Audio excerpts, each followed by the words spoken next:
You can see my screen, right? Yeah, Okay. Yeah. Hi everyone. Hope all of you are fine. So my name is Surendra. I'll be soon starting my PhD in physics at Penn State, and I'm currently remotely working with profs from ICTS Bangalore and Penn State. So I gave a previous talk, and that was on actually how to go about securing internships or how to prepare yourself to make a career in physics, etc. So then I thought, why not also talk about a little bit about the work that I've been doing since this past 8 9 months. So as you all may know, I did my undergrad thesis at UW Madison in particle astrophysics, and after that, I went on to work as an adjunct researcher at Penn State on numerical relativity and computational astrophysics. And that was my first exposure to anything that's related to computational astrophysics. So it was really overwhelming. So, and also, I see a lot of people having a lot of misconceptions regarding computational astrophysics.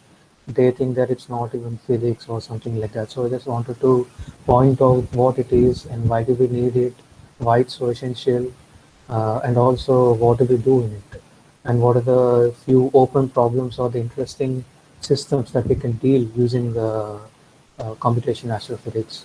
So I mean, consider this as an interactive session. You can always drop any questions that you might have in the chat. And if it is something that needs to be answered immediately, uh, I'll answer it, or else there's a break in the talk, like after 3 to 4 slides, and after covering enough amount of topics, then there's a break slide where I'll give some 5 minutes so that you people can ask questions. And apart from this, after this 1.5 hour talk, there'll be also be a question and answer session wherein you can unmute your speaker and also ask questions. So hope everything is clear. So please switch off your speaker, um, your mic and video, and listen to the talk. And thank you for attending. So to start off with, why computational astrophysics? I mean, why do we need it all?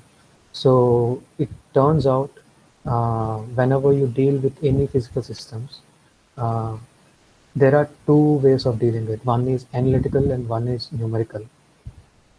And sometimes it happens so that so if you look at any system and you're looking at the dynamics of the system or the motion of the system, like the kinematics or the dynamics of the system, you always have a set of equations, right?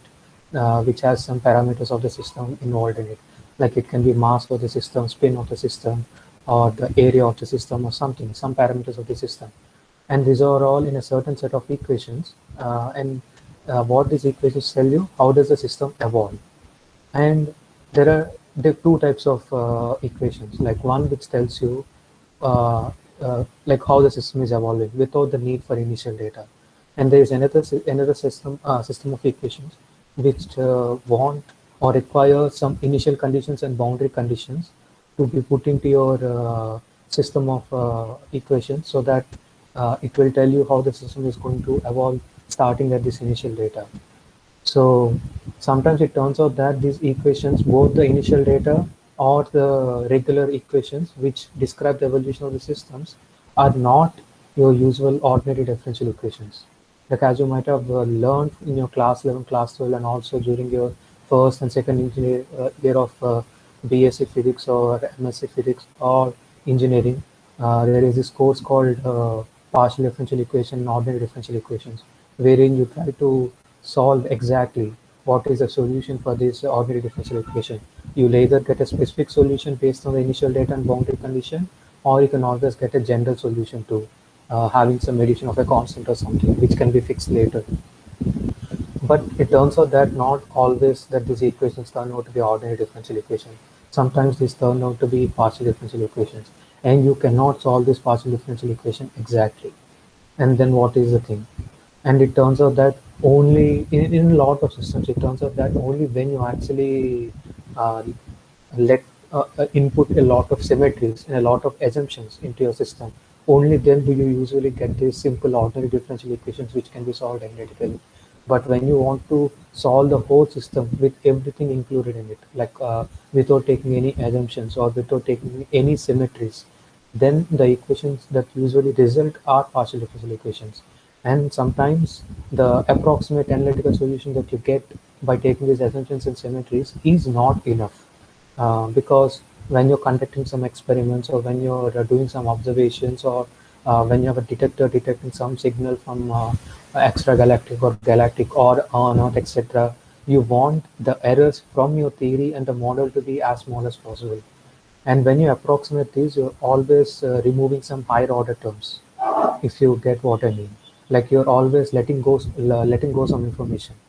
Only by let going that information do you actually get this approximate analytical solution. And sometimes you cannot do that. You have to get the full solution of the equation without letting go any of the information about the system, like without taking any symmetry, so that you can test your theory to its full extent, whether this theory is valid in a complete setup, in a whether this theory is valid in a general setup. So that is why computational physics in general is important. And coming to astrophysics, there are a lot of systems that I'm going to mention later, and you'll see that all these systems actually result in partial differential equation which cannot be solved analytically, and that is when you need this computational astrophysics. And then what do? You just like you have a system, you have this system of equations, and if you have done any sort of numerical methods or numerical schemes, like implementing them in any programming language, Python or C, etc., you must know that there are these methods, numerical methods to actually solve these differential equations, ordinary or partial differential equations, which are like Euler method or Runge-Kutta 4, or there is this new scheme called discontinuous Galerkin scheme, etc. There are a lot of schemes out there which you can use to solve different problems. So before you actually implement these schemes, what you do is you discretize the equation. Like you take the equation which is in its differential form, and then you convert it into a discretized form. Like that's what you do. And then how is it done? Like by that question I mean, so sometimes the equations that you want to solve and the numerical methods and schemes that you implement, it's enough that you actually solve this on a regular computer or a laptop. But sometimes there are so many variables and there are so many equations, or there are so many coupled equations, that you cannot really solve it on a computer. The CPU and GPU power of the computer is not enough, and that is when you have to seek the power of supercomputers and high performance computings. So one must actually also know a little bit of high performance computing or supercomputing, like how to uh, create your software so that it can actually run on the supercomputers. So that's what I mean by how computation algebra it's usually done on HPCs. Uh, and then, yeah, what resources are required? It's the same again. Like you require resources like HPC, um, and then a laptop to connect to the HPC remotely. And does this help analytical calculations? Yeah, a lot. As I was saying, the analytical calculations are usually approximate. So to actually understand the full theory and the model that's built from the full theory, to test it out, you need this computational physics, or in this case, computational astrophysics. Okay, and next coming to, so these are the two main things that I work on, GRMHD and numerical utility. So what's numerical utility? It is nothing but solving the Einstein field equations. So if you're not familiar, so whenever after Einstein, the way we treat the gravity has changed. Like we use something called general relativity, general theory of relativity, wherein you have a metric which actually describes how your space-time changes based on the amount of matter that is present in your space-time. So the matter tells how the space-time to deform, and the space-time deformation tells how the matter to move in the space-time. So this is a picture that the Einstein has created for gravity, to describe gravity. And as I was telling, matter tells how the space-time to deform, and how space-time tells you how the matter to move. So how does this come about? These come about using the Einstein field equations. These are the set of equations which are non-linear partial differential equations, uh, which actually describe this behavior as to how matter deforms spacetime and how spacetime tells matter to move. And it turns out that when you want to solve this full nonlinear Einstein field equations, it's again not possible analytically, and it's also not possible doing it in 4D. As you may know, these Einstein field equations come into 4D. I mean, here I'm not really stressing on how you go about getting Einstein field equations, and I'm not telling you why it is 4D, etc.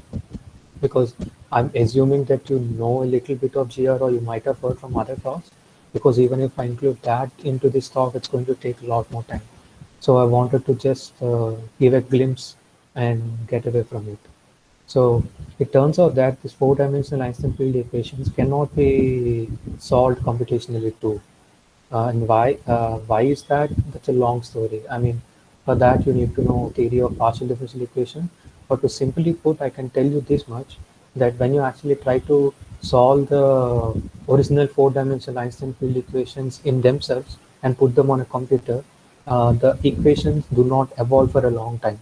Meaning, after some time, the code just crashes. It will not. It will no longer evolve more than that, and that is when people try to look into this other way of do solving isomorphic equations on computers, and that is 3 plus 1 decomposition, wherein you decompose your Einstein field equations into an initial value problem.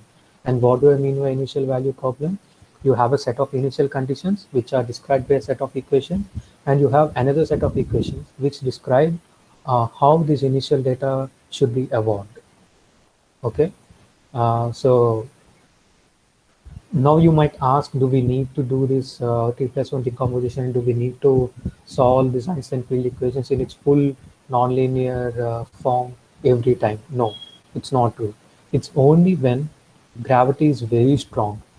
So systems like black holes, systems like neutron stars, or when you go towards the Big Bang singularity. So, I mean, numerical relativity can also be applied to cosmology, folks, not just astrophysics. So, whenever you go to such regions where the gravity is very strong, or when the particles are moving very rapidly, like they are traveling at the fraction of speed of light, 0.5, 0.6 c, where c is speed of light in vacuum. So, when the bodies are traveling either very fast or when they are having a strong gravity, only then do you actually need this numerical liquidity, and you need to solve this full nonlinear partial differential equation. Else, as I was saying, you can always assume some symmetries or take some approximations. Say that my field is weak, and that is why I take this approximation. You can always convert this fully nonlinear partial differential equation into a set of ordinary differential equations, and you can solve them analytically.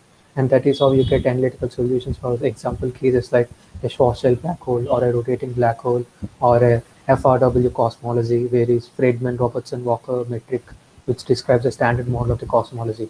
In all these scenarios, you take some assumptions like that the metric is stationary, that it is not evolving with time, or you take assumptions like spherical symmetry or homogeneity. You take such approximations and such assumptions and boil these nonlinear differential equation into ordinary differential equation. But in the situations where the gravity is very strong or the particles are moving very fast, as I was describing, you cannot really take these approximations. So that is when you need this uh, numerical relativity to actually solve them, because you cannot solve them analytically, right? So as I was telling, the situations are like black holes. If you take a binary black hole which is revolving around each other, you have both the things. It's strong gravity, and at the same time, it is moving very fast. But remember, uh, you might have actually started watching these recent lectures by this LIGO India group, where they were actually talking about gravitational astrophysics, and they talked about binary systems a lot, binary neutron stars and binary black holes, wherein you have three different phases. One is in spiral, one is merger, and one is ring down. So when the two black holes are I'm going to show some animations later to get a clear picture. But just imagine two bodies which are far apart and revolving each other. around the center of mass of the system. And if they're pretty far enough, you can actually still use some approximation of general relativity or some approximation of Newtonian gravity to actually deal with these systems, but only when the two black holes come close to each other. And exactly when should we start using this numerical relativity? Like I'm just giving some numbers, right? If you want, I can just give you a number. I think around 30 kilometers, like when these two black holes are some 30 kilometers apart, that is when the what say the gravity becomes so strong that you can no longer use any as what's say any another formulation of Newtonian gravity, which is called forced Newtonian approximation, or you cannot use something called a perturbative method of Einstein field equation. You cannot use either of them. That's when you actually have to solve the Einstein field equation in its full form, when the black holes on average are approximately 30 kilometers apart. But this exact number 30 kilometers varies from system to system based on the black hole masses, their spin, etc. So I'm just giving you an average number. It's around 30 kilometers on average, right? So then you might want to know like how do you like what is the setup for this numerical relativity? The first thing is initial data. As I was telling, we convert these four-dimensional equations. If you go to the next slide, it may not be clear here on the slide. Afterwards, you can always increase the size, maybe not really. But yeah, so if you actually look at this on the left hand side, which says the standard 3+1 decomposed equation. So once the full four-dimensional Einstein field equations are actually decomposed into 3+1, you actually get the set of equations, which is 2.1312 to 2.137 on your left side. So you actually solve all these equations. So when you decompose it to 2+1, you get all these. And when you actually decompose this, some set of equations give you initial data, and some set of equations tell you how this initial data needs to be evolved.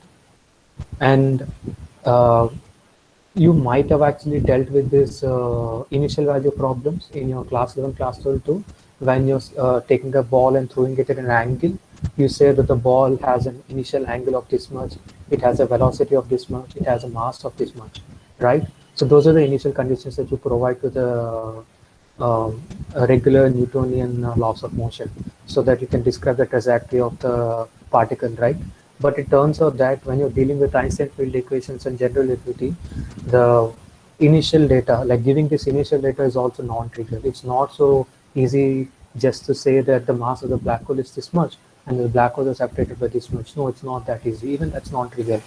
So even there's a lot of research that goes into how to create this initial data for your simulations. And the next thing is the other set of equations that you get once you decompose your 4D into 3+1 is evolution equations. And you use these evolution equations and evolve this initial data. But again, it turns out that these set of equations that you have on the left, they cannot be exactly solved on the computer. They need to be replaced into some other set of equations, which are called BSSN equation. Some BSSN is just short form for a group of scientists who found this particular recasting of your regular 3+1 equations actually result in stable long-term evolution of the system. Okay, and if you want to know, I'll also point out to sources which explain what is BSSN exact BSSN equations are exactly, and how do you go from 3+1 decomposed equations to BSSN formulation. That I'll show you the resources later. But as of now, take it with a pinch of salt that these BSSN equations are the final equations that are actually evolved and discretized based on the numerical schemes and methods that you use. Okay, and the next thing is to choose the right numerics.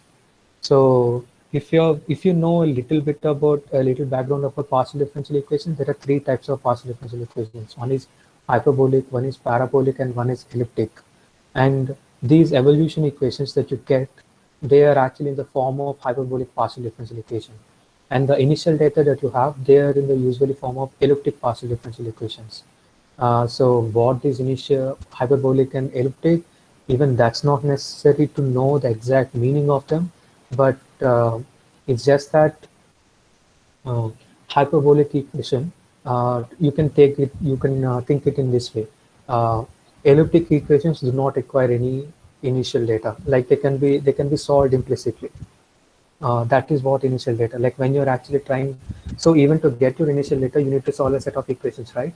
And when you're solving those set of equations, you need not provide any initial data for the initial data. You're creating the initial data itself. And when you're actually solving these evolution equations, they turn out to be hyperbolic partial differential equations. And they have a lot of rich theory. Like uh, if I use this numeric, how are the partial differential equation are going to be affected? Like if I use RK4, if I use forward Euler or backward Euler or some explicit method, implicit method, how are all this going to affect your hyperpartial differential equation?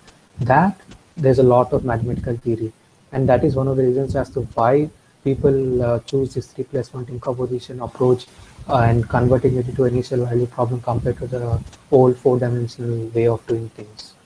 And once you have chosen your numerical method and scheme, the next thing is to actually write this all in the Hello. form of, yeah. Bhaiya, I'm Shreyansh. I had a small question if you don't mind.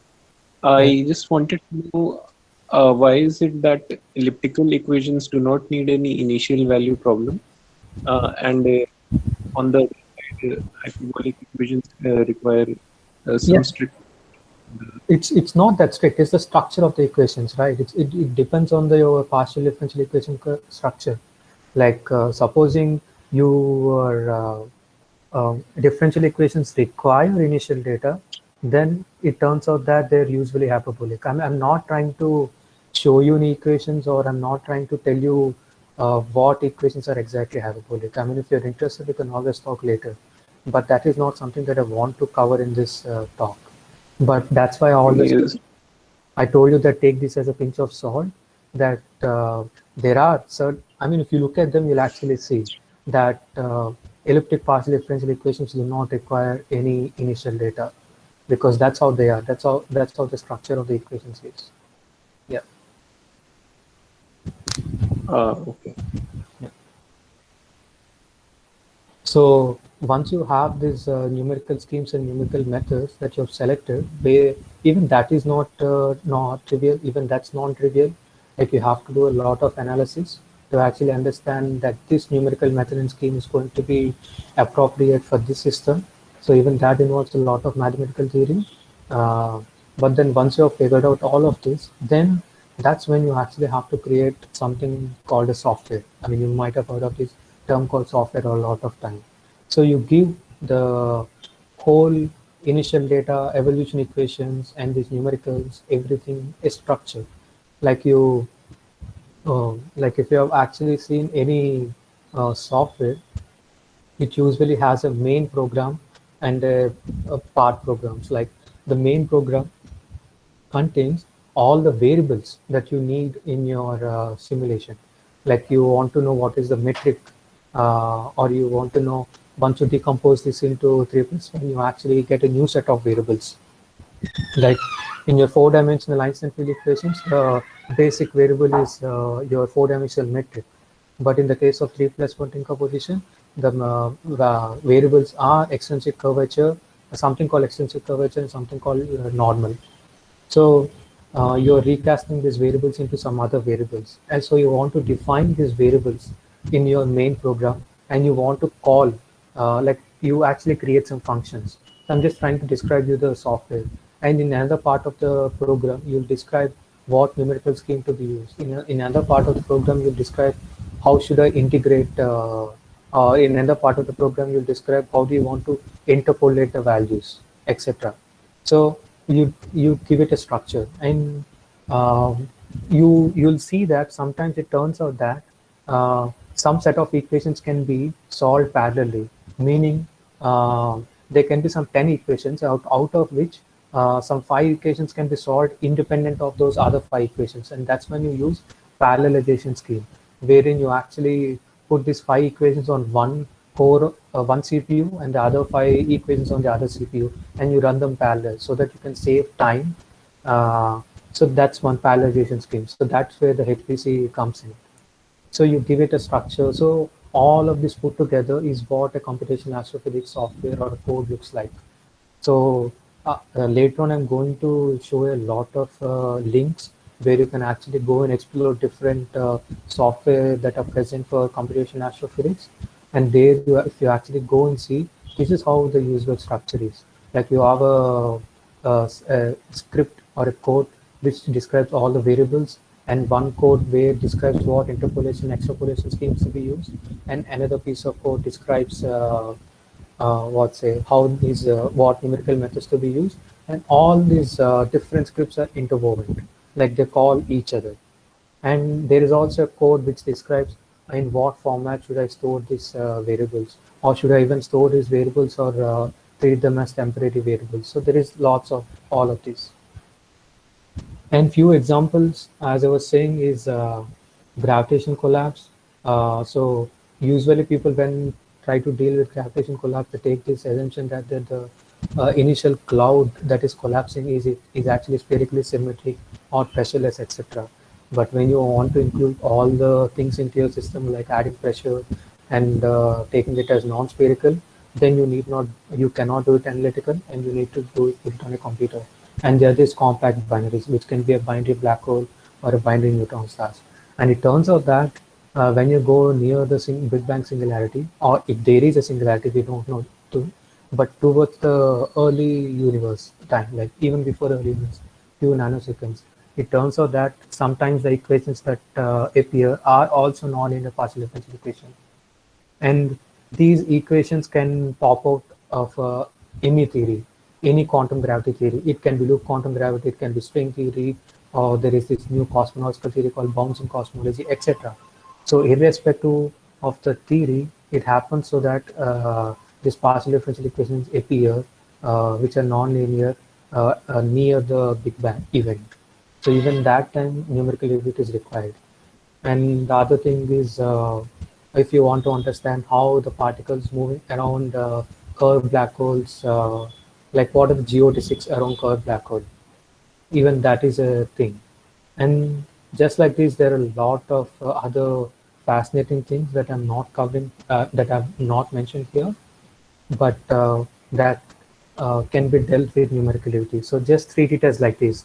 All those mathematical derivative problems which cannot be solved analytically because of the non-linear nature of the partial differential equations are dealt with numerical relativity. So numerical relativity in itself is also theoretical work, like because uh, even there you're solving Einstein field equations and dealing with more complicated system compared to an analytical solution. But remember, whenever you're trying to get this numerical solution, if you have some experience, you know that these are all approximations, because when you're discretizing the function or the variables that you have in your system, you discretize only into a finite number of grid points. Like there is no, it's not a continuum solution, right? It's based on a solution at a given fixed number of grid points which are defined on your domain of the problem. Since these grid points are finite, the solution that you're going to get is only going to get better by increasing the resolution. By resolution, I mean the distance between two grid points. As you keep on decreasing the distance between the two grid points, the numerical solution can well approximate the exact analytical solution. So that is why people also try to do this effects of resolution on your solution, final numerical solution.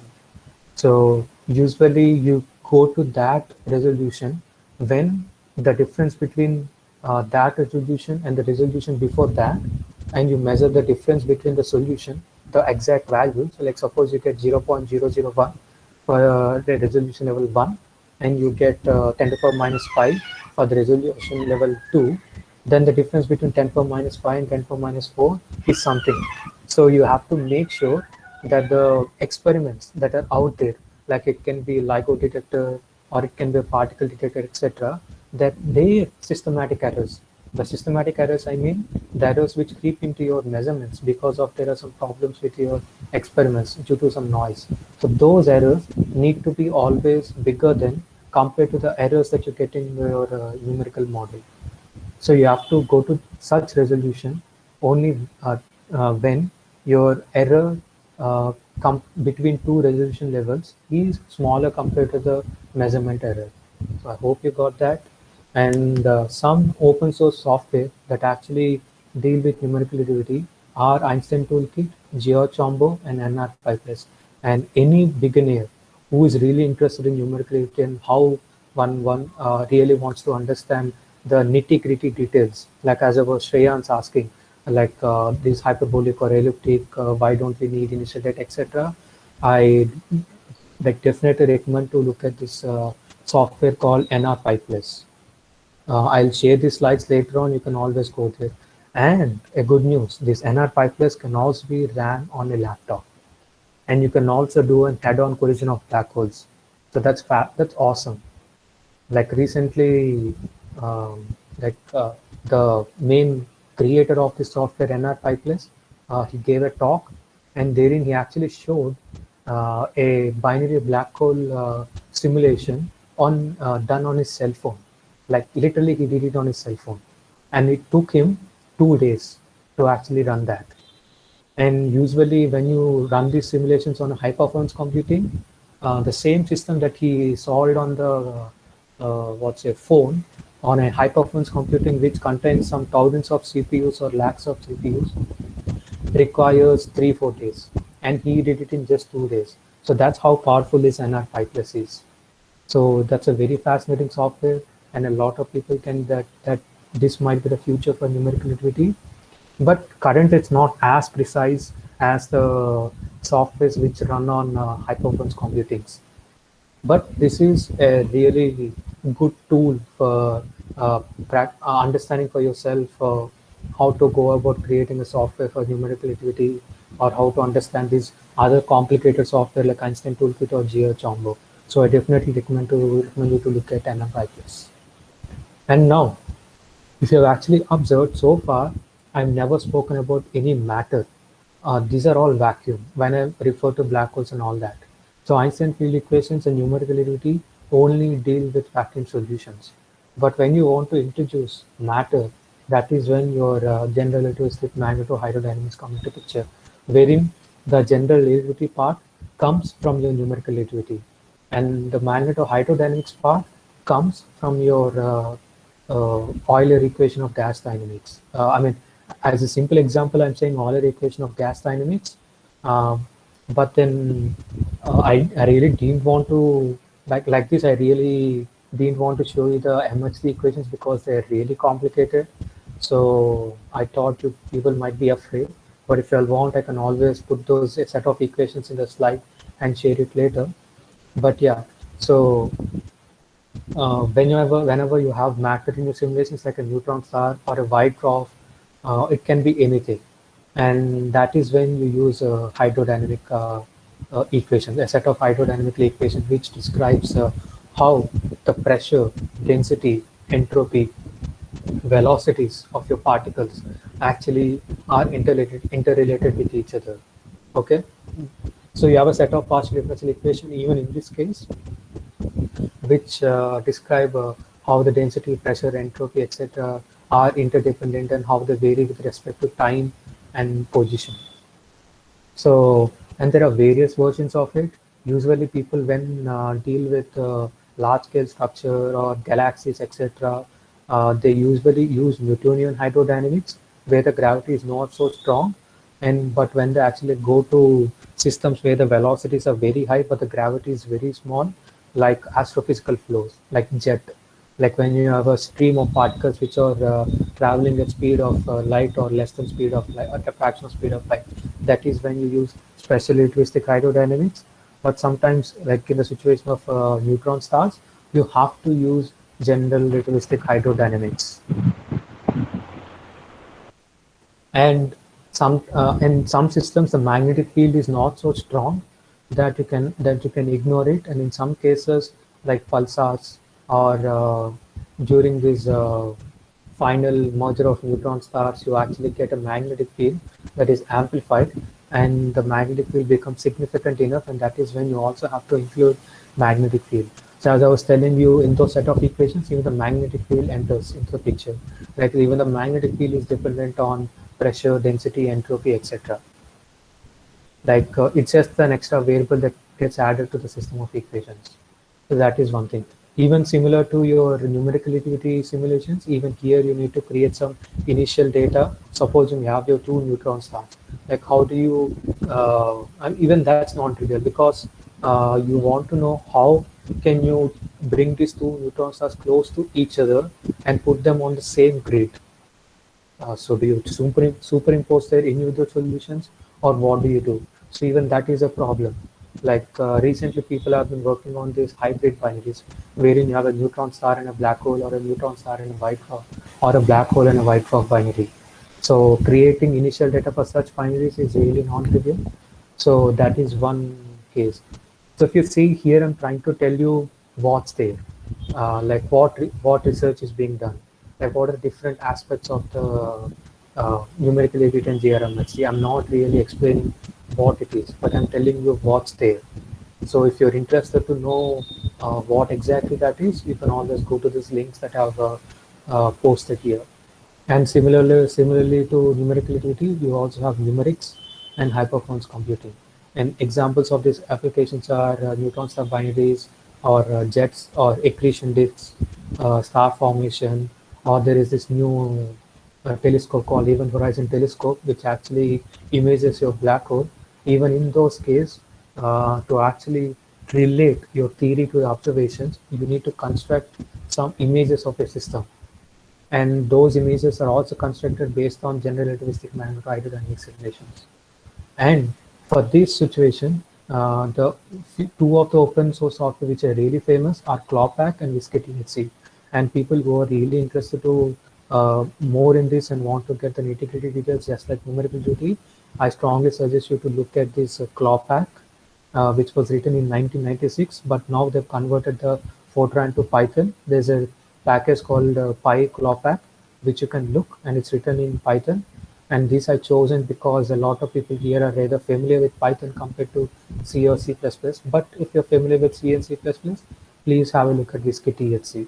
If not, I strongly suggest you to look at Cloppack first.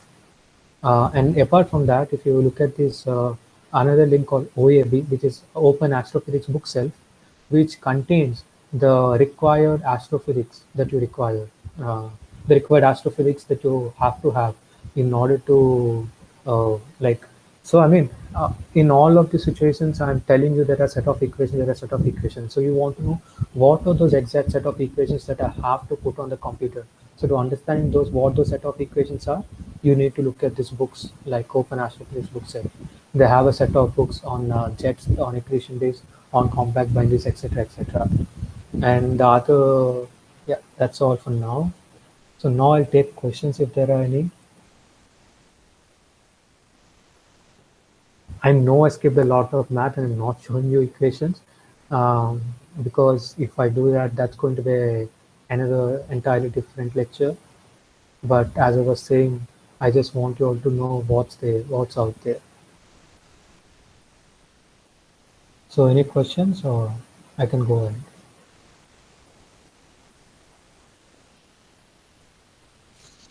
But I'm Venu here. Yeah. Yeah, so how do you know how much computational power you need? What defines that? Like you So said, right, you cannot run that on the laptop or something like that. So, exactly. Yeah. So there are some crude approximations, like by estimating the number of floating point uh, equations that you have, like supposing based on the, you know, right, how many number of equations are there, etc. So based on that, you see these are the number of variables that I have, and these are the number of floating point solutions that I have, and how much memory each carries, and you try to scale it up. This is one crude way of doing it. And the other crude way of doing it is just run. Like start taking a lot of GPUs or CPUs. Start with 8 CPUs and see how much time is it taking. Is my job getting completed, or is it crashing in the middle? So this is all done. This is done on a trial and error. So whenever you try to deal with a new system, you cannot really know the exact computation power that's required. That is why you always go for a high number of CPUs and GPUs and run them and see whether the code is being completed, whether you're getting the complete solution.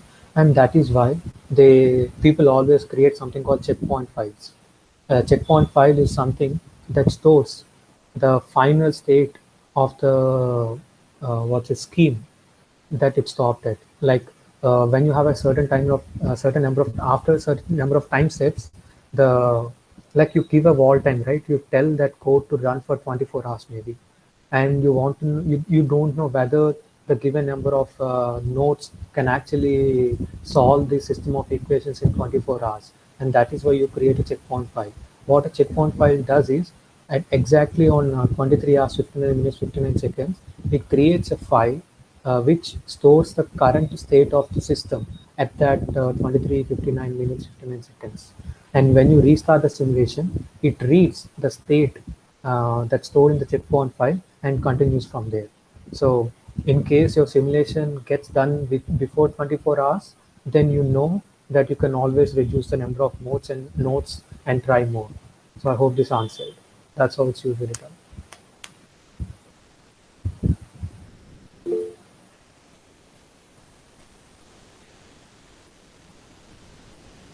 Yeah, exactly. So that's a very good question.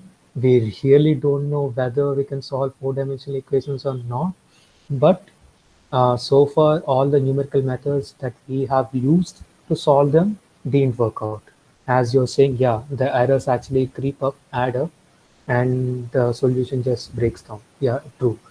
But is there some alternative to it? We really don't know. Can we do it or not? We don't know. But it's happening currently. Like exactly what you described. The numerical errors are indeed adding up. But we don't know whether all the current numerical schemes will do that, or if there is some I mean, someone might come up with a new numerical scheme that can actually solve this problem. So I cannot say whether it's solvable or unsolvable, but the current situation is, yeah, that is. The errors are adding up and it breaks. Yeah, I'm going to talk about what skills, etc., we require in the further part of the talk. So I hope those are the questions. I'll move on. So this is one thing, the topics of interest that since I've described what's numerical intelligence, GRAM in a brief word, the current hot topics, because you see always people ask me this, what do I want to work on? What is the hot topic in the field? Because it's crucial to know what is everyone working on. Because without knowing that, if you work on some problem on which nobody else works, then you're not going to get funded, you're not going to get resources, you're not going to get any guidance on that. So you have to know what the hot topics.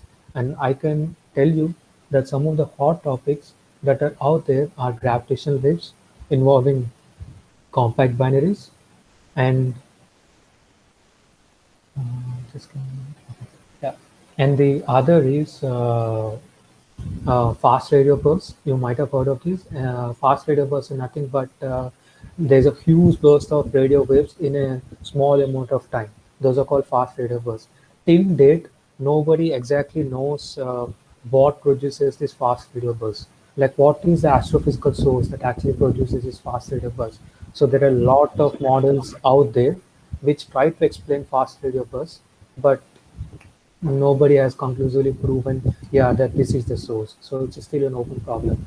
And the other is short gamma ray bursts. Similar to fast radio bursts, even short gamma ray bursts, within some microseconds of time, there's a huge amount of energy emission in around the wavelengths of gamma rays. So even this, we don't know for sure what is the exact source of it. But recently, through the multi-messenger detection of GW170817, which is the binary neutron star molecule that was detected by LIGO in August 2017, they have actually observed even gamma rays using an electromagnetic telescope.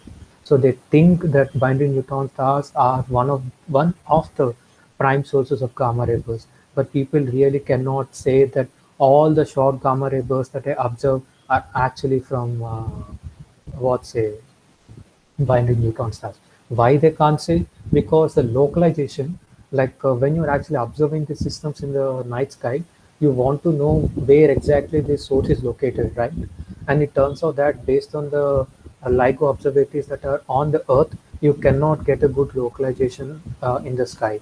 So when you're using your electromagnetic telescope to actually look in this patch of the sky where the LIGO signal has come from, the gravitational signal come from, you have to cover a certain patch of the sky, a very huge patch of the sky. And by the time you start looking and cover the whole patch of the sky, the prompt gamma ray emission might have actually died off. So you may not observe the prompt emission of the gamma rays. So that is why it's really difficult to associate a gravitational source with an electromagnetic source. So that is why there are these new experiments coming up which can scan the sky faster, or which can look at a larger patch of the sky at a given time. So there are these updates in the instruments and telescopes so that these multi-messenger observations can be done better. Uh, and the next thing is accretion disk. Like you might have, this is famous. Like you have a disk of material that is falling into a black hole or a neutron star. So that is one thing. And when it is falling into the system, it releases a set of X-rays, and that can be observed. And understanding through this observation of X-rays and studying the data, you can understand what is the structure of the disk, what is the composition of the disk, like what is the thickness of it, etc., etc. And the next thing is kilonova. So kilonova is something that's actually produced because of, so when you have two neutron stars that are merging, and when I mean neutron star, a neutron star is such a star which has a lot of neutrons.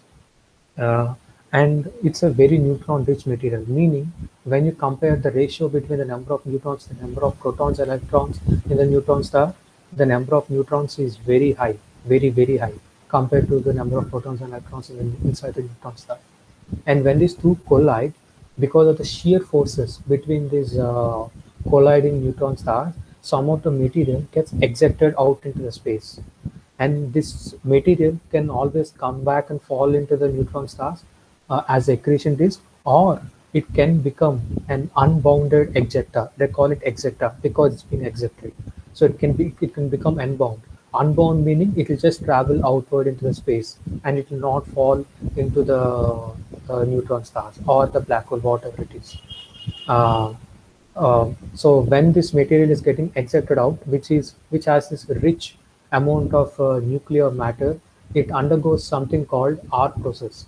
R process is nothing but a nucleosynthesis, meaning wherein some atomic nuclei capture the neutron and undergo beta decay. A beta decay is nothing but one of the neutrons in your nuclei disintegrates into a proton and releases an electron, anti-electron neutrino, and some gamma rays. So this is how elements evolve in terms of their atomic number and mass number, by actually capturing these fast-moving neutrons into the nuclei which are present in the ejecta. So it it also turns out that sometimes there may not be this nuclei. It may just happen that two neutrons stick together and one of the neutron disintegrates and it forms a neutron plus a proton, and another neutron adds up. So they keep on adding and finally form these heavy elements in your periodic table. Like as you may know, in regular stars, only elements till iron can form through nuclear fusion. But you want to know where did these other heavy elements which are beyond iron come from. Turns out that few of them come from supernova explosions and few of them come from binary neutron star mergers through this R process, wherein a neutron is captured, undergoes beta decay, and increases in terms of its atomic number. So this is called nucleosynthesis. And as I was describing the beta decay, an electron and a gamma ray is a product of this reaction. And these electrons and the gamma rays, they heat up the ejecta, like they deposit their energy to the ejecta. And when this ejecta gets heated up because of the deposited energy, they actually release some thermal radiation. Like you assume that the system is in thermodynamic equilibrium. And once you assume that the system is in thermodynamic equilibrium, you can always get a spectrum for your radiation based on the temperature. And that thermal radiation, that is the result of this R process nucleosynthesis, is what kilonova is. So supposing recently for GW17 and NOT17 for the binding neutron star merger, they have also observed this kilonova light curve coming from this binding neutron star mergers. So based on how this light curve is dependent on time and what its intensity is, you can recalculate what is the composition of the disk, like how much R process elements, meaning the R process elements are usually what are called lanthanides. So if you remember in the periodic table, there are two sets of periodic elements called lanthanides. So usually these lanthanides are what actually formed in the binding neutron star merger. So you can estimate what are the different lanthanides are there and what is the composition of it. So based on this, you can understand how the elements on Earth or how the elements in solar system or how the elements inside the sun have actually come about. So this basically tells you how the galactic chemical evolution happens or how does the chemical evolution happen in the whole universe. So that is why kilonova is really important. And supernova, as you may know, it's still an open problem. Nobody knows exactly how a supernova happens. I mean, really, it's a very, very big open problem. And the other hot topics are mathematical relativity and cosmology.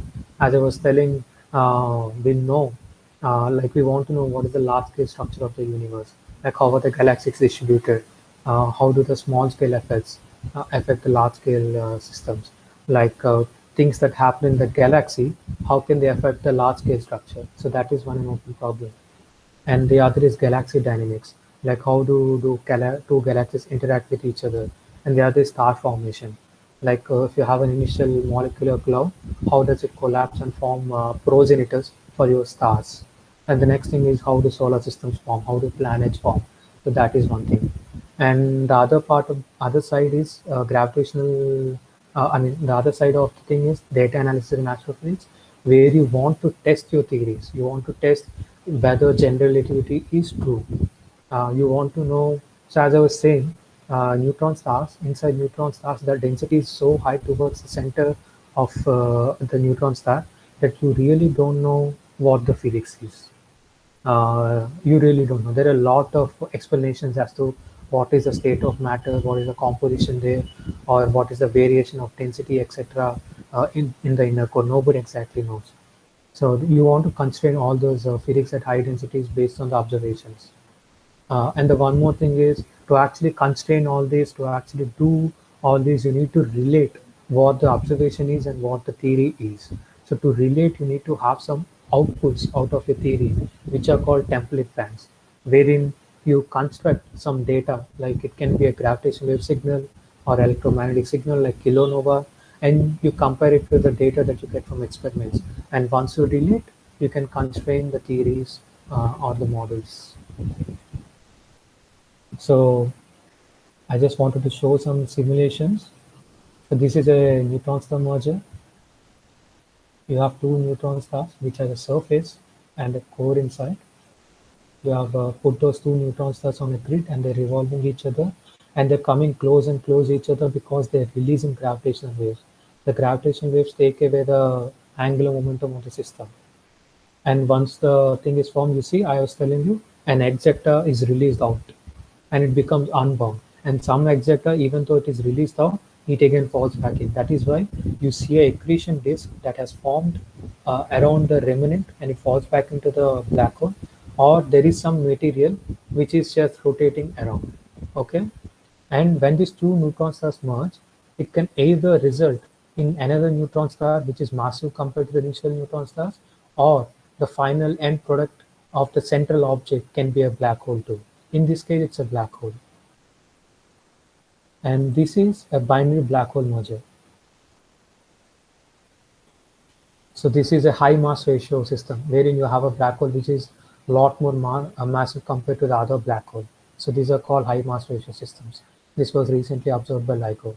And those green things that you see, those are nothing but gravitational waves being released and going out into the space. And those gravitational waves are the one which are actually um, pushing these systems closer to closer each other because they're taking away the angular momentum of the system or the orbital energy of the system, you can say. And it's the situation where around the merger where the gravity becomes so strong that you have to use numerical relativity.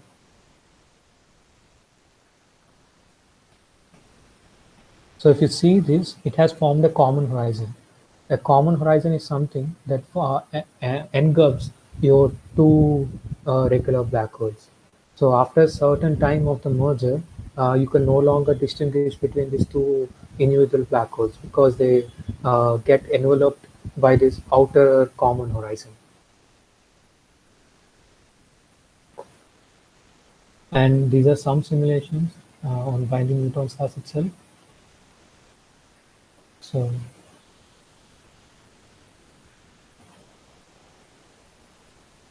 So here it forms an hypermassive neutron star. As I was telling, the end product can either be a black hole or a hypermassive or a neutron star in the case of a neutron star merger. And here you actually see that instead of a black hole, it forms an hypermassive neutron star. It's nothing but a neutron star which is supported by differential rotation, meaning that the rotation of the neutron star, which is differential, meaning in the sense the rotation period varies with respect to the radius from the center, meaning different parts of the neutron star rotate at different frequencies. This centrifugal force that is created because of the rotation supports the inward collapse of the gravity. So it performs a work against the gravity and supports the system for a longer time. But even this loses this rotation, the differential rotation in terms of gravitational waves. And as soon as the rotation comes to zero, uh, even this body becomes a black hole. So this is the same simulation. Here I'm showing the density, baryon density of the system. So you see a disk has formed and some material is being ejected out. The material that's being ejected out is actually one of the main sources of kilonova light curve. Okay. So future directions, meaning what are the open problems? I've talked about the hot problems, and these are the open problems. As I was telling, there are no proper ways to create initial data, wherein for a hybrid system like a neutron star black hole or a white dwarf and intermediate mass black hole. So this is one, and the other is including eccentricity, spins, and magnetic fields. Like when you're dealing with these black holes, you actually put these black holes on a circular orbit, but in reality they are not on a circular orbit around each other. Rather, they are in an elliptic orbit. But it turns out that uh, when they come near to each other and when they come into the detectable range of the LIGO observatory, most of the orbits of these black holes become circular.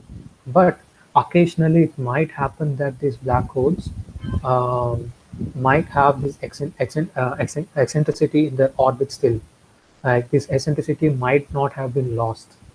Uh, that time you want to include the effects of eccentricity so that you can understand what is the resultant gravitational waveform, or you want to understand how does the spin of the black holes affect your gravitational signal, or as you may know, uh, so you might ask, pulsars are nothing but rapidly rotating neutron stars with huge magnetic fields, right?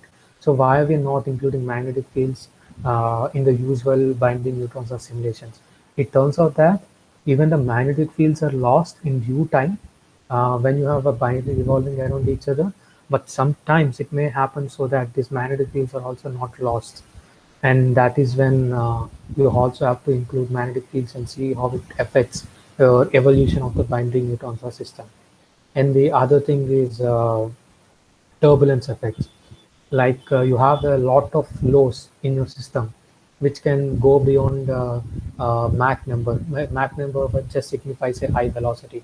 When you go beyond a certain velocity, you have a quantity called Reynolds number, and from the velocity of the fluid, you can always estimate this Reynolds number. And when the Reynolds number is greater than a certain value, you actually see that turbulence sets into your system. So you want to know, will turbulent affect my system or not?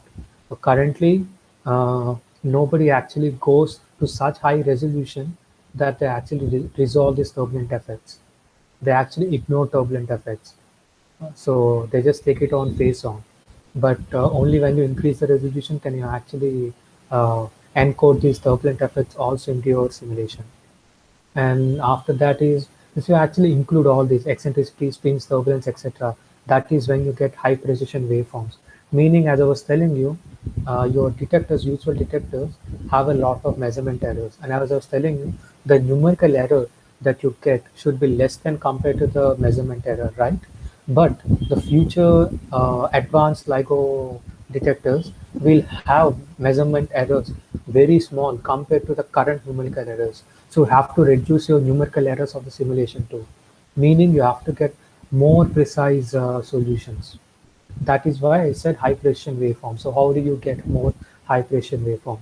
Is it by adding extra physics, or is it by increasing resolution, or is it by using some other new numerical scheme? Nobody exactly knows. Everybody is exploring. So that's a hot topic. And the other is adding microphysics. So as I was telling you, a neutron star is made up of all these neutrons, protons, and electrons, and there are this a multitude of reactions that are happening where neutrinos are produced due to beta decay, or a lot of reactions happen that produce these neutrinos. So you want to know how these neutrinos affect the evolution of the system, like when the neutrino is being absorbed by the matter, or when the neutrinos annihilate each other, they also produce some energy. So this extra energy or this extra absorption of neutrinos, does this affect the evolution of the system? So you want to know. So this is coming to come under some part called microphysics. So you want to add new microphysics. And next, so far we have been only talking about general relativity, but is that the ultimate theory of gravity? We don't know. There are a lot of other theories of gravity that needs to be explored and verified. So you want to construct black holes and binary black holes, even in those alternate theories of gravity, and you want to evolve these binary black holes and get the gravitational signal even out of those alternate theories of gravity, and see whether the gravitational signal that I get from black holes, which is described by an alternate theory of gravity, is different from the gravitational signals that I get from the black holes, which is described by the general relativity. If it is, then can we observe this from the observations? That is one thing.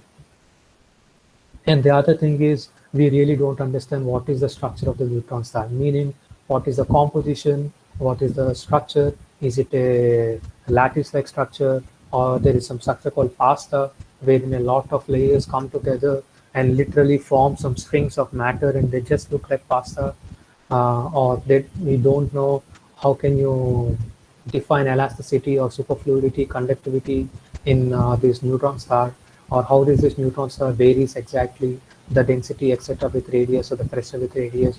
So we want to understand all this. So we want to construct theoretical models and also simulate that. So that is an open problem. And the other thing is inner core. So it turns out that when you have the set of equations that I was saying, the magnetic, what do you call it? The general relativistic magneto-hydrodynamic equations, it turns out that you have 4 equations and you have 5 unknowns. And to as an additional equation, you use this thing called equation of state. These additional equations, along with those 4 equations, give you a completely solvable equation. And there are a lot of models which predict this equation of states. Meaning, if you have actually read a little bit of statistical mechanics, you know when you take a system of particles which are interacting with each other in a certain way, you can actually develop an equation of state for this. Like you remember your ideal gas law, right? Where it's PV is equal to nRT. So for that particular system of ideal gas, you have a particular equation of state. If you don't take a ideal gas, but if you take some other type of gas which has a different adiabatic index, or which includes more interactions, then you get a different equation of state. Or if you use a different theory for the same system, you get a different equation of state. So there are a lot of equation of states that are out there, and we don't know what is the exact equation of state uh, is, and that needs to be constrained from the observations. So this is another simulation which shows a short gamma ray burst where the 2 neutron stars are merging. And if you actually see, there is an outflow which is the blue color, which is, so I want to play the video. So what essentially happens is that when these two neutrons merge, I was telling you, there is an ejector which comes out and forms an accretion disk, and the other ejector actually forms an accretion disk and falls back into the remnant object. The remnant object can either be a black hole or a hypermassive neutron star. And when this accretion disk actually falls into the black hole or the hypermassive neutron star, it releases a jet. A jet is nothing but some highly relativistic particles which are coming along the orbital axis. So that is what a jet is. And usually a short gamma ray burst is associated with a jet, because when these particles are accelerated inside the jet, they interact with other particles and release some energy and radiation. And that radiation is released usually in the gamma ray frequency range. And that is what you observe as short gamma ray bursts. So these are also simulated. So you see, some matter is being accreted onto the black hole, and the other matter is just coming out of the black hole if you look closely. That is one thing.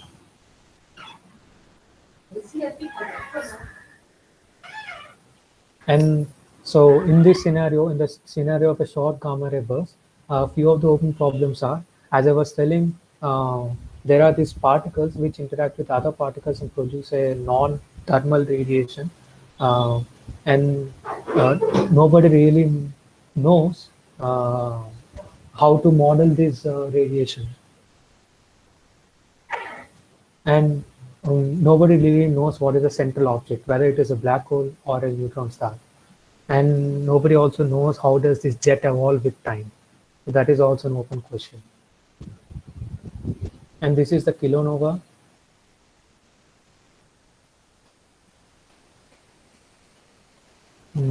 So here if you see the arc process elements, maybe I should make it big.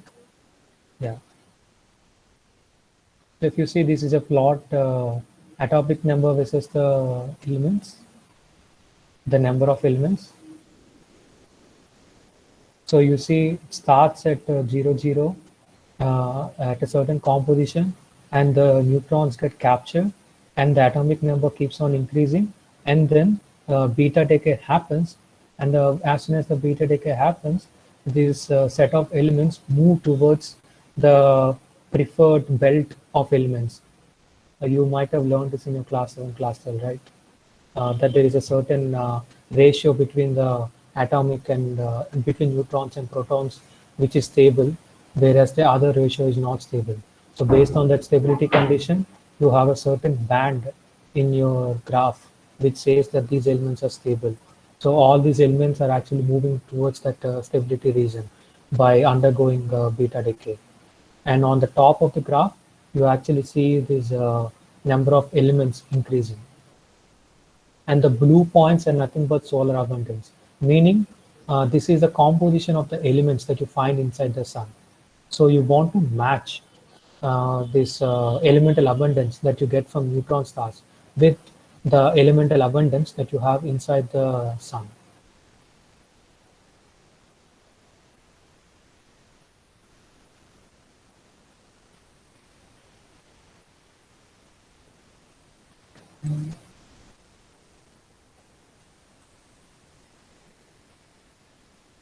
And this is the another.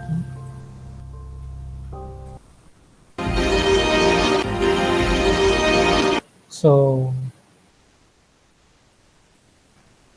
here if you see, when the two neutron stars merge, there's actually a lot of ejector that is coming out, and it's actually releasing a lot of radiation. That radiation is nothing but kilonova, which is actually being produced because of the arc process and the consequential beta decay.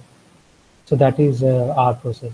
You actually observe this kilonova light curve here on Earth based on the radio observations, and you impose constraints on what is the exact composition that's there.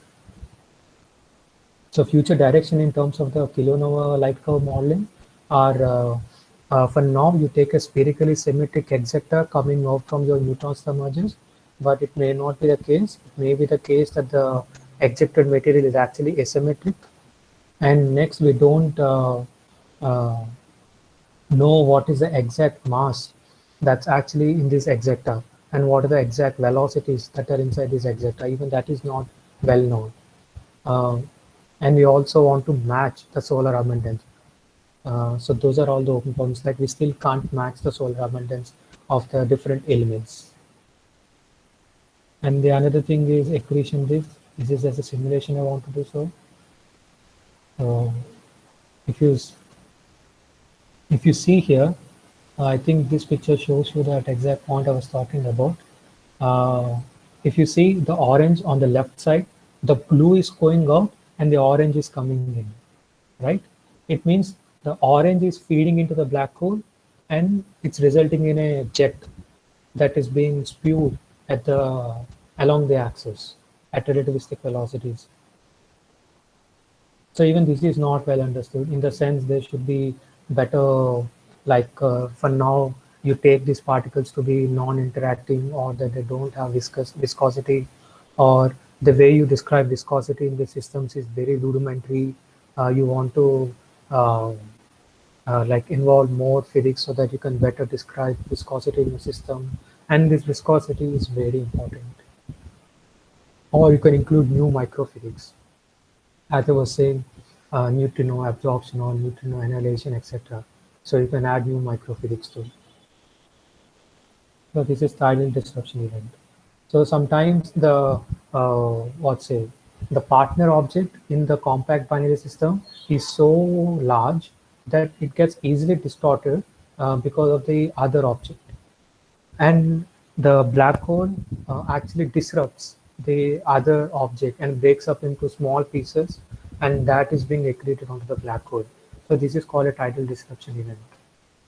And tidal disruption events are usually associated with what's say with the emission of high energy neutrinos or short gamma ray bursts too sometimes. So so even now, it's not computationally, what's it, uh, computationally possible to actually consider very high mass ratio systems, wherein you have a very high mass black hole or a very low mass black hole, and you have a very low mass neutron star, which has a high size, a large size. So setting up that is still difficult. Or understanding the exact multi-messenger emission from such a system, like what is the spectrum of high energy neutrinos that I get, what is the spectrum of high energy gamma rays that I get. So understanding what is that exact spectrum of radiation of particles and energy that you get is still not yet well modeled or well understood. And most of the simulations that you usually see are actually 2D or 1D. You have to do more in 3D. So that is one thing. And this is a simulation showing a supernova.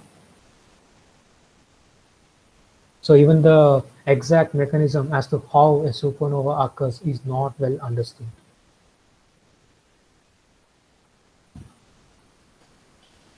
So I mean, I'll not spend a lot of time on this, but I just wanted to show some cool simulations. And even in the case of supernova, people usually do only 1D or 2-dimensional simulations, but you need to do more 3D simulations in order to better understand what initial conditions inside the supernova will actually result in an explosion. And the next thing is, can turbulence affect your system? And then another thing is, if you don't take an initial distribution of a spherically symmetric, but if you take an asymmetric setting, then how does the explosion process proceed, or how does it affect the final stage of the explosion? So that is also some open problem. So a small break. If someone has some questions, they can ask.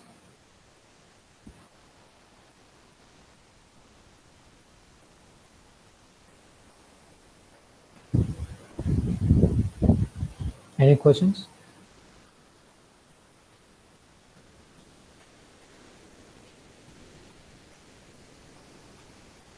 Oh.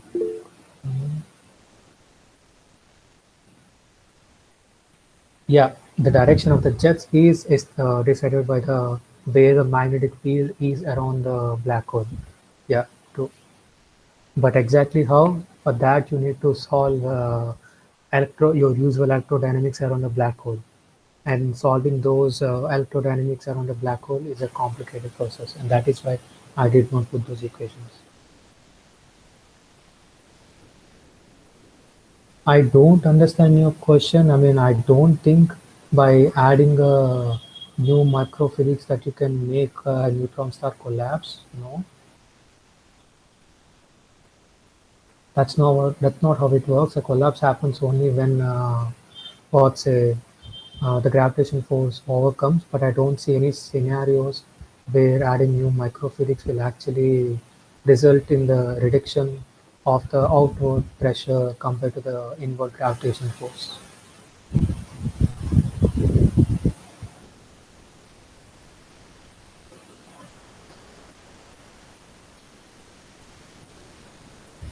Oh, well, that is stellar evolution, wherein you are actually trying to ask how a star forms into a neutron star.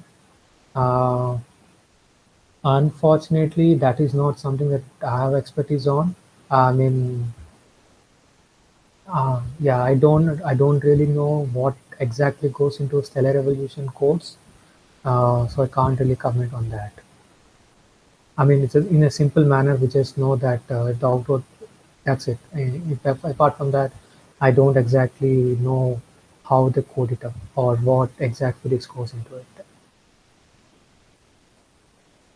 Yeah, I'll answer that question later about the skills that you require. Okay, this is something else, a star formation.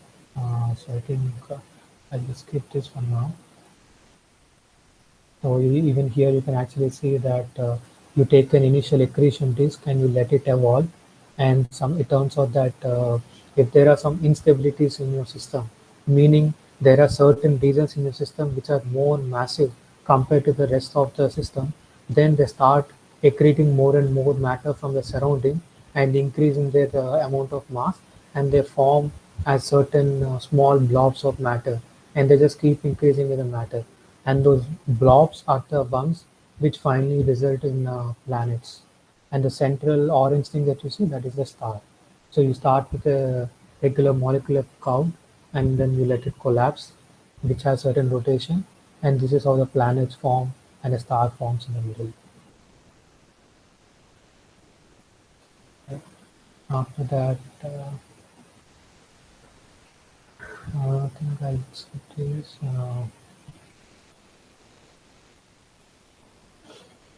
Yeah. So one more aspect of all this is doing gravitational astronomy and astrophysics. And why it's important? I mean, so far I've been describing all these new simulation models, etc., that can be built from your fundamental physics. But you need to test this out, right? You want to know, you want to verify. And when you want to verify, you want to have a certain output of your simulation, which can either be an electromagnetic signal or a gravitational waveform that can be compared with the observational data. And how do you go about doing this? By doing data analysis. Like you create a certain bank, a template bank, wherein you create a set of gravitational waveforms, wherein each gravitational waveforms in that set corresponds to one configuration of your binary system, meaning one set of parameters of the system, two individual masses, two individual spins, and their directions. So you have one set of parameters, and associated with that one set of parameters, you have a gravitational waveform. Like this, you vary the set of parameters of the binary system, and you get different multitude of waveforms, and you collect all of them at one place, and that is called template bank. And once you have a template bank which is built based on the general theory of relativity, then you compare it with the observational data using template matching, wherein you actually match the signal that you get from the observation and the waveforms that you have in the template bank, and see once you get a good match, then you will know what are the parameters that are associated with the signal that you have observed. Like what is the binary black hole, what are the masses and spins of the black holes that I've observed that are out there in the space. That is data analysis. And the another thing is detection pipelines. I mean, that I'm not an expert on the detection pipelines, but you also need to understand how to lay out a pipeline so that you can extract the data out of the noise plus data, meaning you get some raw observational data, and out of that you need to figure out how to extract the exact signal and remove this noise. That is detection pipeline. And the other is surrogate modeling. So as I was telling you, you need to construct these gravitational waveforms for a lot of binary, compact binaries, right? But as I was saying, it usually takes 4 days, 5 days to actually get gravitational waveform for one single binary. And like this, you have to create a template bank consisting of thousands of binaries. So you don't have enough computational resources or time to actually simulate so many. So there need to be some alternative where you can uh, uh, generate these waveform models rapidly, and that is where the surrogate modeling comes into picture. So this is a very active area. And the other area is population studies, wherein you detect these black holes from certain directions in space, and you create a distribution of those black holes.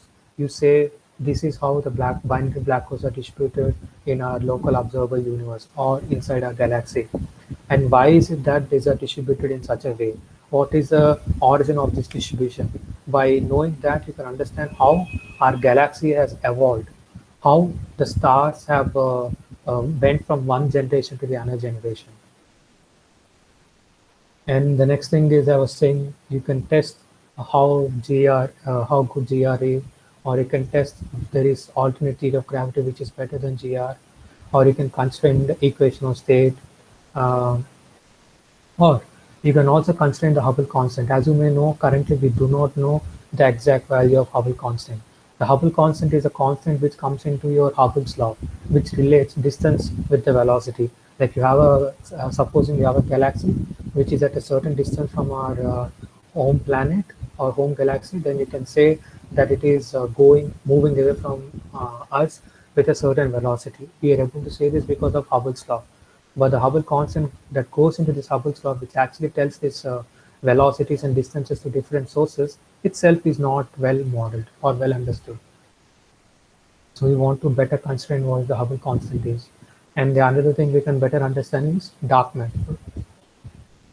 I'll not stress a lot, but if someone's interested, you can always pick me up later and I can explain how we can constrain dark matter. And as I was saying, there are these lot of elements that are produced in binary neutron star merger, which is nothing but a chemical evolution. So you can understand what the chemical evolution of the observable universe. Like how did you start from hydrogen and helium at the Big Bang and come about with this multitude of elements like lanthanides, iron, etc., etc. And then you can understand the astrophysical processes better, like the jet, the short gamma ray burst, fast Fourier burst, etc., by doing multi-messenger observations and constraining your models. Yeah, and next coming to resources. So these are some set of resources. If you So if you look at the first, again points to the Open Astrophysics bookshelf, which contains some set of textbooks which are useful for astrophysics. And the next thing is computational methods and physics. This course is really important because it introduces you to all the basic numerical methods that one requires to solve ordinary differential equations. So one should definitely go through this.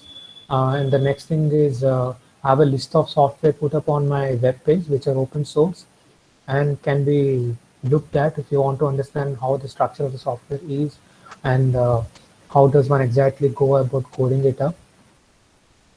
And there are some courses on Coursera which you can look at, and these are really good courses.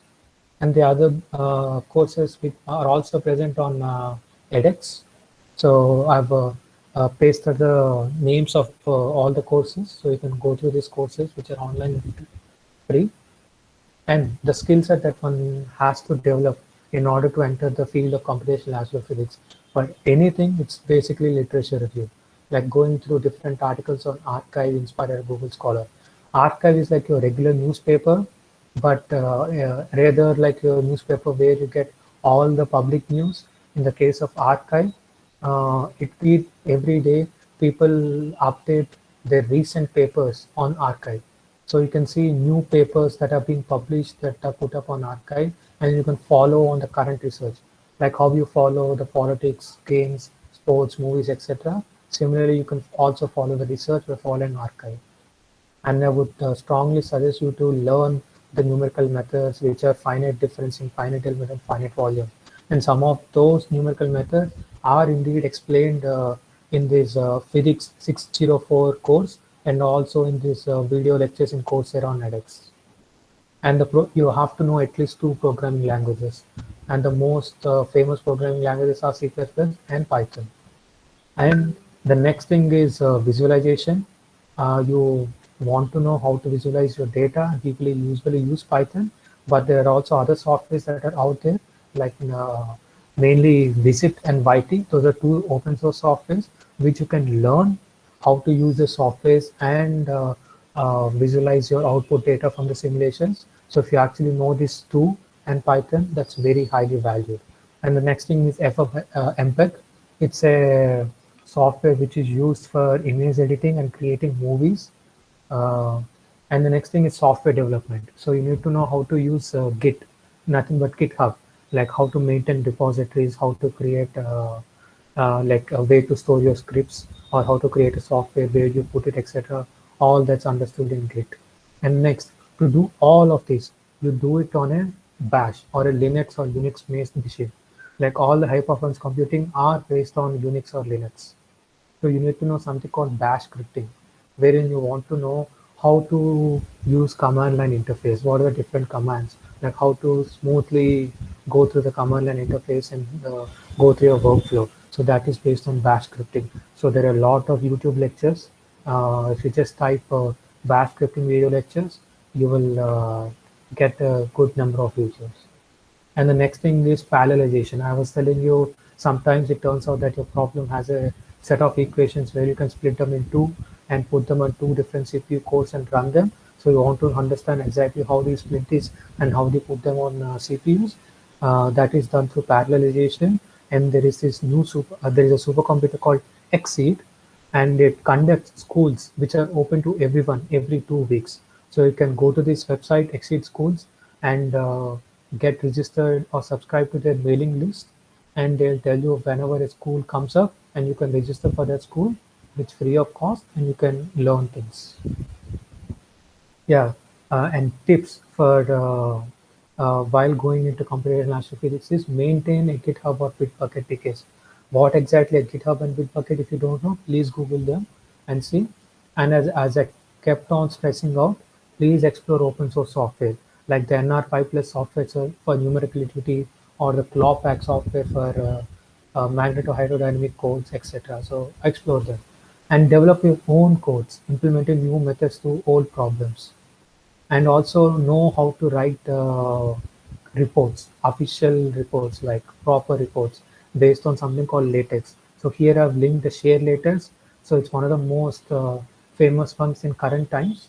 So go to that website and learn how to write LaTeX report, like how do you write equations that you see in the papers, or how do you give the structure to your paper. That is all done through LaTeX. And yeah, keep exploring and keep expanding your knowledge. Always go to new papers in Archive and Inspire. And whenever you read a new paper, or whenever you find an article which is really interesting, collect all of them at one place. Previously, I was suggesting a Google Drive wherein you create different set of folders for each project, and you store the associated published papers in that folder. But now there's an app called Zotero, which is really good. It can be installed on your laptop, and whenever you find a good paper or an article, you can just click a small icon that appears on your browser, and it automatically asks you in which folder should I save it. And through this way, you can seamlessly save all your published papers and everything in a structured way. And afterwards, if you're about to publish a new paper, you have to put in some citations that have used so and so papers. So when you want to do that, Zotero does it for you. You can just select a folder and say export citations, meaning it will just create a sample code, and you put this code in the share LaTeX thing, and it will just create a bibliography containing all the papers that you have used for this certain research. So that is one thing. And one more thing I keep on saying, create Twitter account and follow famous astrophysicists and physicists that are present on Twitter. They always talk about a lot of interesting research that happen in their own field or whenever they find something interesting. So that is one way to get more acquainted with the current happenings of the research. And the next thing is go to magazines like Quanta, Nature, Science and Symmetry. And yeah, a special mention, I recently found it. I I mean, I was really sad that I didn't find this website Astrobytes when I was in undergrad. So Astrobytes is a website which is run by graduate students who are doing their PhDs all around the world, and every week or every day, literally, they take a paper from the archive, which is on astrophysics, and they convert all the technical jargon into some simple terms so that everybody can understand. So people who are new to computational astrophysics or astrophysics can actually understand what's actually happening in the field, or as I was saying, as I mentioned, so many future directions for different astrophysical processes. So how did I get to know about all the future directions? Because I've been working in this field for a long time. But if you want to know early on, if you want to know what are the different open problems that are out there and get acquainted with them, then Astrobytes is the site. So do go to that website and subscribe to the mailing list and keep reading the articles. Just explore that website like anything. There are a lot of hundreds of articles that are already put up there. So check that out. And here are some books and reviews that I've mentioned. So there is this recent school that happened by International Center for Theoretical Sciences, ICTS Bangalore, wherein they gave a set of lectures on numerical relativity, general relativistic magnetohydrodynamics, kilonova, and short gamma ray bursts. You can go to these links and watch those videos which are put up on YouTube, and also they have put up some exercises and some reading materials, and you can go through those reading materials, all those exercises, etc., and you can learn all this. And if you want to know what the recent, if you like, you know, I mean, a lot of research is already done in a lot of topics, and sometimes you feel like you want to catch up on all the things that has happened in the field, and that is when you look at overviews or reviews in that field. And for Core Collapse Supernova, this is one of the best recent overviews of the field. And if you go into this recent overview, they also cite the first starting papers which actually started exploring the supernova, so that you can get a complete understanding, like how did they start working in this core collapse supernova, or why did it at all come into picture, and then how did it proceed in terms of research, where is it now, how will it proceed in the future, etc. All that can be understood. Similarly, for equation flows, for numerical methods, there is a book called Leveck Conservation Laws. If you just Google it, you can find a PDF, and you can learn more about the theory of partial differential equations, either from Leveck or this book by Lawrence C. Evans. Like example, Shreyans asked me this question: how do I know whether it's elliptic or hyperbolic? Where how do I know whether it requires initial or not? That is understood from the theory that's described in this both of this book. And this is a good book on C++. If you don't know C++, please go to this book. It will tell you how to code in C++ and how to build softwares. And this other thing is FRB, on fast radio bursts, like what is the current status of the field. Also similarly for tidal research events. And these are certain list of universities that are out there in the world which are famous for computational astrophysics. So especially for astrophysics associated with gravitational waves, you can go to these two links which are either in India or abroad. But all those universities which do other sorts of astrophysics which are not related to gravitational waves, here are these. These are some of the most famous universities. It's not an exhaustive list, but these are all the universities that I just came across while applying and while looking at various research papers. So if you want to know what the university, so that you can go look up who is the prof in that university and what is he working on, so that if you're interested, you can always write to the prof, etc., and all that. And I think I'll stop here. I was going to talk about my own research, but I don't think that's possible now as we gone beyond the time. And thank you for your attention. And please let me know if you have any questions.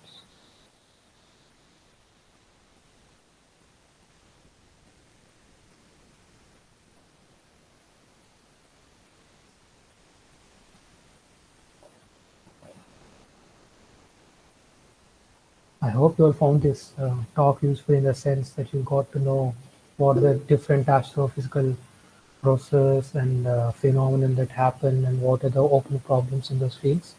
And if you think that I've run fast, you can always look at the slides later. Yeah, as I was telling, those are the different skill set. Like I've described a certain skill set for the computational astrophysics, right? You need to know programming. You need to have done literature review, a lot of literature review. Like you should have gone through a lot of research papers, and you should have written some your own articles or reports based on what you have learned. And also, if you have done any original research, any published papers, yeah.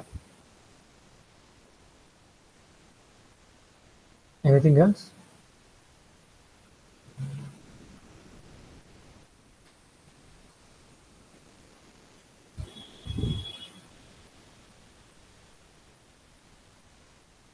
Okay, I don't see any other questions.